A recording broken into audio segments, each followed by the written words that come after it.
far can we get if we sail a little bit high? Just as the Hollywood award shows this year have been dominated by the Time's Up movement, the 60th annual Grammy Awards became a platform for artists to address sexual harassment and abuse, but also President Donald Trump, immigration and gun violence. Artists arrived on the red carpet with white roses to show support for female equality, but others skewed Trump or criticized his administration's treatment of immigrants, with the Statue of Liberty serving as a backdrop.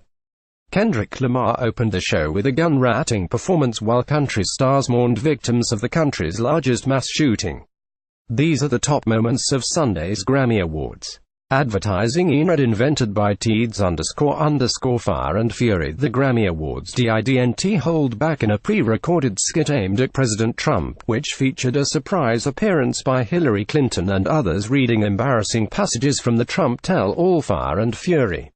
The skit featured musicians such as John Legend, Cher, Snoop Dogg and DJ Khaled reading portions of the book as an audition for the audiobook. Rapper Cardi B added her own opinion after reading about Trump's regular routines, saying this is how he lives his life, but it was Clinton's appearance that gathered the loudest applause from the crowd at Madison Square Garden. Predictably, it was a hot topic on Twitter soon after, prompting United Nations Ambassador Nikki Haley to post that the segment was trash. Not just Hollywood. Janelle Monáe pointed her finger at the music industry's role and responsibility following a wave of fuel harassment and abuse scandals that have rocked Hollywood. It's not just going in Hollywood, Monáe announced during the show. It's not just going on in Washington. It's right here in our industry as well. Kesha delivered the most powerful performance of her career as she sang Praying, backed by a chorus of women in white, with her emotions raw on her face and in her voice. The pop singer, who has accused her former producer Luke of raping and her, sang directly to overcoming an abusive relationship and finding forgiveness. Dr. Luke has denied her accusations. At the end, the women embraced Kesha in a group hug. Acts of violence. The Grammys opened the show with a mix of rap, rock and comedy featuring Kendrick Lamar, U2 and Dave Chappelle. Lamar has a history at the Grammys of combining performance art and music, which he did again with an army of marching camouflage dances in front of the images of the American flag. Lamar performed XXX with Bono and The Edge, with Chappelle adding moments of levity, while the Screen declared this as a satire by Kendrick Lamar. But he ended the performance as the sound of gunshots filled the air behind his rapid-fire rapping and his backup dances fell to the floor one by one. Later on in the Grammy show, 3 country artists gathered in a solemn tribute to victims of a mass shooting at a Las Vegas country music festival and a bombing at an Ariana Grande concert in England.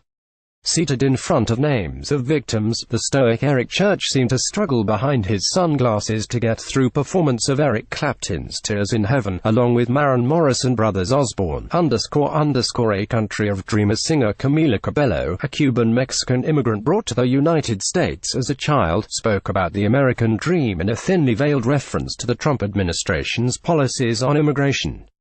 This country was built by dreamers for dreamers, said Cabello, a likely reference to the group of young immigrants protected under the Obama-era program that was cancelled by Trump last year.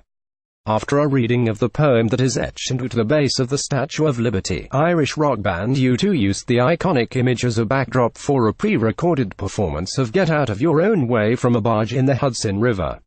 Even Sting's performance of his 1987 song Englishman in New York seemed a bit more on the nose as the country deals with reforming immigration laws. Musical rewind. It may have been the 60th anniversary of the Grammy Awards, but Bruno Mars brought the show back to the 90s with a colorful performance of his song Finesse. Mars was the big winner of the night with 6 awards and beating out leading nominee Jay-Z. Together with rapper Cardi B, the performance was musical and cultural homage to New Jack Swing, In Living Color and Mars' brand of funk and R&B. Cardi B kept up with Mars and his band's dance moves, while showing off her own flamboyant essence on the mic. Back to Broadway. The Grammy Awards returned to New York City for the first time in more than a decade with a nod to the city's rich history of musical theater. Tony Award winners Ben Platt and Patti LuPone delivered impressive tributes to composers Andrew Lloyd Webber and Leonard Bernstein. Lupone returned to her iconic performance from Evita with a symphony backing her on Don't Cry for Me Argentina, proving she is among Broadway's greatest singers. __online www.grammy.com